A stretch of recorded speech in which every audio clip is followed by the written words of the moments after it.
श्री सद्गुरु महाराज की जय। पूज्यपाद महर्षि संत सेवी परमहंस जी महाराज का प्रवचन सर्वश्रेष्ठ साधन बिंदु और नाद। आदरणीय साधक वृंद, समादरणीय सज्जन वृंद, आदरणीय माताओं तथा भक्तिमती बहनों, संत मत की सर्वश्रेष्ठ साधना नादानुसंधान है। नादानुसंधान के पूर्व एक बिंदुता प्राप्त करने के लिए दृष्टि योग या दृष्टि साधन की क्रिया की जाती है। दृष्टि साधन की क्रिया सूक्ष्म है। जब तक कोई मोटे मोटे अक्षरों को नहीं लिख लेता, महीन अक्षरों को लिखने की योग्यता नहीं होती है। इसलिए सूक्ष्म उपासना, सूक्ष्मतर उपासना अथवा सूक्ष्मतम उपासना करने के लिए पहले स्थूल उपासना करने की आवश्यकता होती है। इसलिए मानस जप और मानस ध्यान ये दोनों क्रियाएं आरंभ में होती हैं। मानस जप के द्वारा मन का कुछ अंश में सिमटाव होता है और मानस ध्यान के द्वारा उससे कुछ अधिक सिमटाव होता है, किंतु पूर्ण सिमटाव नहीं होता। पूर्ण सिमटाव नहीं होता। पूर्ण सिमटाव के लिए बिंदु ध्यान है। बिंदु ध्यान में पूर्ण सिमटाव होता है। उसमें उधर्व गति होती है, आवरण भेदन होता है, सूरत अंधकार से प्रकाश में प्रवेश कर जाती है और वहां अनहद नाद को ग्रहण कर आगे बढ़कर वह अनाहत नाद शब्द को ग्रहण करती है। वही शब्द प्रभु परमात्मा से जा मिलाता है। वास्तव में बिंदु ध्यान और नाद ध्यान का सरल सरल प्रचार सभी संतों ने किया है। बिंदु ध्यान से क्या होता है और नाद ध्यान से क्या होता है, इस विषय का स्पष्टीकरण कर देना आवश्यक समझता हूँ। किसी भी रूप का निर्माण तब तक नहीं हो सकता जब तक बिंदु न हो। बिंदु से ही रेखा बनती है और वह रेखा सरल और वक्र होती है। उसी तरह और वक्र रेखा से रूप बनता है। रूप जगत का आरंभ बिंदु से होता है और उस मंडल का अंत भी बिंदु पर ही होता है। किसी भी चित्र के बनाने के लिए जैसे ही हम कलम रखते हैं, कलम की नोक जहाँ पड़ती है उस छोटे से छोटे चिन्ह को हम बिंदु कहते हैं, किंतु वास्तव में यह यथार्थ बिंदु नहीं है, कल्पित बिंदु है। विशुद्ध बिंदु बाह्य संसार में हम देख नहीं सकते हैं, उसको कोई बना नहीं सकता। वह तो दृष्टि की युग धाराओं के मिलने से अपने अंतर में उत्पन्न होता है। जैसे बाह्य जगत में दो रेखाओं का मिलन एक बिंदु पर होता है, वैसे ही अपने अंदर में दृष्टि की दोनों धाराएं जहाँ मिलती हैं वहाँ एक बिंदु उत्पन्न होता है। हमारी लेखनी में जैसे स्याही होती है तदनुरूप बिंदु उत्पन्न होता है। अगर लेखनी में काली स्याही है तो काला चिन्ह उत्पन्न होता है, लाल स्याही है तो लाल बिंदु उत्पन्न होता है। जिस किसी भी रंग की स्याही रहती है लेखनी में, वैसे ही रंग का छोटे से छोटा चिन्ह उत्पन्न होता है। हमारी दृष्टि की लेखनी में कौन सी स्याही है? हमारी दृष्टि प्रकाशमयी है। इसलिए दृष्टि की दोनों धाराएं जहाँ जाकर मिलती हैं वहाँ जो बिंदु उत्पन्न होता है वह प्रकाशमय बिंदु उत्पन्न होता है। साथ ही बिंदु में तह नाव बोले, बिंदु में तह नाद बोले, रैन दिवस सुहावनंग संत पलटू साहब। गगन द्वार दिशे एक तारा, अनहद नाद सुनय झनकारा संत तुलसी साहब। बिंदु पीठंग विनिर्विद नाद लिंग मुपस्थितम योग शिखोपनिषद। जो अपने को बिंदु पर प्रतिष्ठित करता है उसको नाद की अनुभूति स्वतः होने लगती है। जब तक कोई अपने को बिंदु पर स्थिर नहीं कर पाता है तब तक जो नाद साधना करते हैं वे कानों को बंद करके सुनते हैं। जिनकी दृष्टि साधना की क्रिया परिपक्व हो जाती है उनको कान बंद करने की आवश्यकता नहीं पड़ती है। वह तो मीठी मुरली सुनय सूरत के कान से अरे हारे में ही बड़ा कौतूहल होई ध्वनि के ध्यान से। जब तक एक बिंदुता की प्राप्ति नहीं होती है तब तक स्थूल से सूक्ष्म जगत में प्रवेश नहीं होता है। तब तक उसको आँख, कान और मुंह ये तीनों बंद करने पड़ते हैं। गुरु नानक देव जी महाराज के वचन में है, तीनों बंद लगाए कर सुन अनहद टंकोर, नानक सुन समाधि में नहीं साँझ नहीं भोर। संत कबीर साहब भी यही बात कहते हैं। आँख कान मुख बंद कराओ, अनहद झिंगा शब्द सुनाओ, दोनों तिल एक तार मिलाओ, तब देखो गुलजारा है।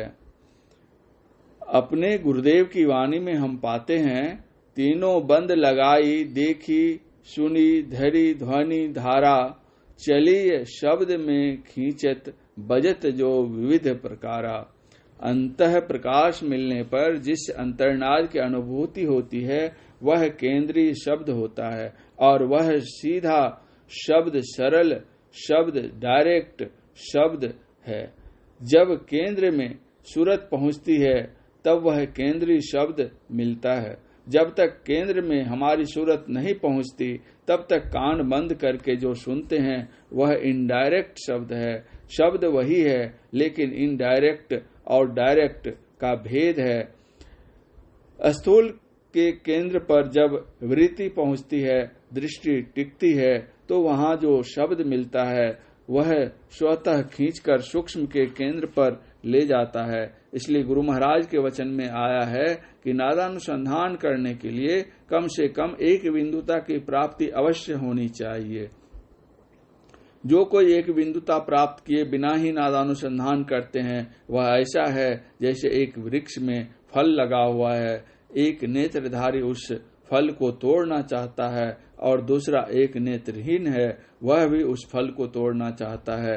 दोनों ही ढेले फेंक रहे हैं, उस फल को कौन तोड़ेगा?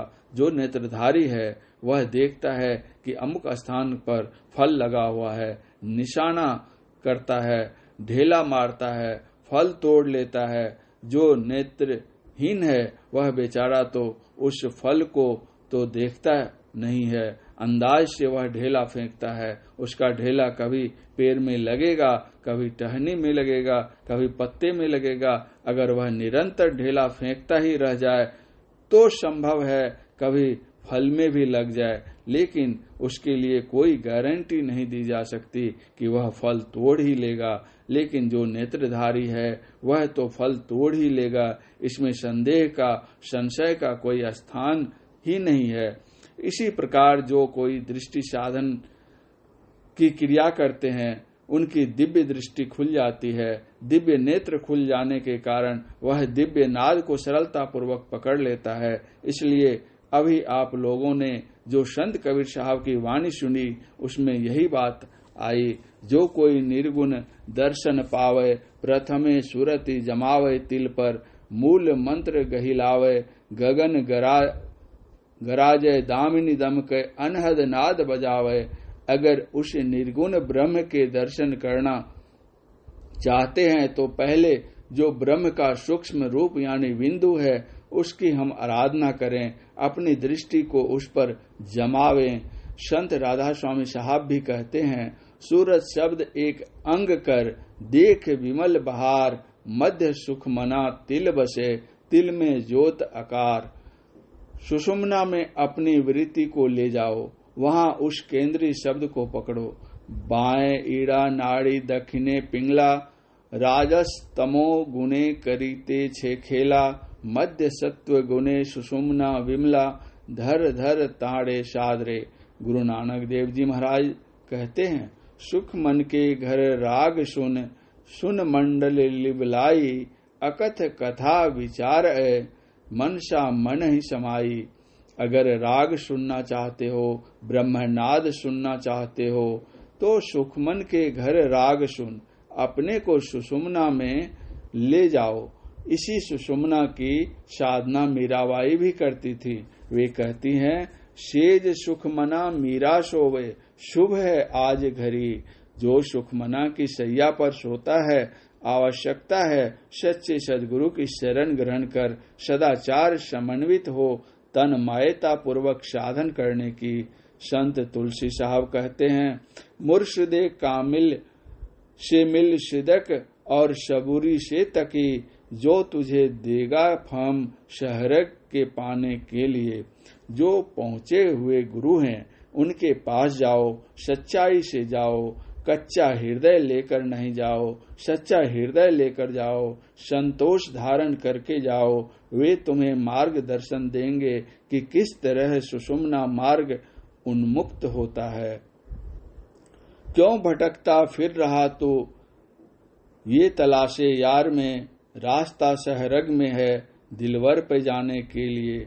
उस प्रभु के पास जाने का रास्ता सुख मना में है, वहां से चलना है, वहीं से रास्ता का आरंभ होता है। इसलिए दृढ़ता पूर्वक दृष्टि योग की क्रिया करनी चाहिए। दृष्टि योग की क्रिया से दिव्य दृष्टि खुलेगी, दिव्य नेत्र मिलेगा और दिव्य शब्द की अनुभूति होगी। वह शब्द एक ही तरह का नहीं है, अनेक तरह के शब्द हैं, इसलिए उसकी संज्ञा अनाहद की दी गई है। जब कोई दृष्टि योग की क्रिया करते हैं, दृष्टि योग की क्रिया से प्रकाश मंडल में पहुंचते हैं, तो प्रकाश भी एक ही तरह का नहीं है, प्रकाश भी विभिन्न तरह के होते हैं। इस प्रवचन का दूसरा अंतिम भाग अगले प्रवचन पाठ में। पूज्यपाद महर्षि संतसेवी परमहंस जी महाराज का यह प्रवचन पक्ष ध्यान साधना के शुभ अवसर पर महर्षि में ही ध्यान योग आश्रम डेहरी ऑन सोन में दिनांक 5/12/1995 ईस्वी को प्रातः काल में हुआ था। श्री सद्गुरु महाराज की जय।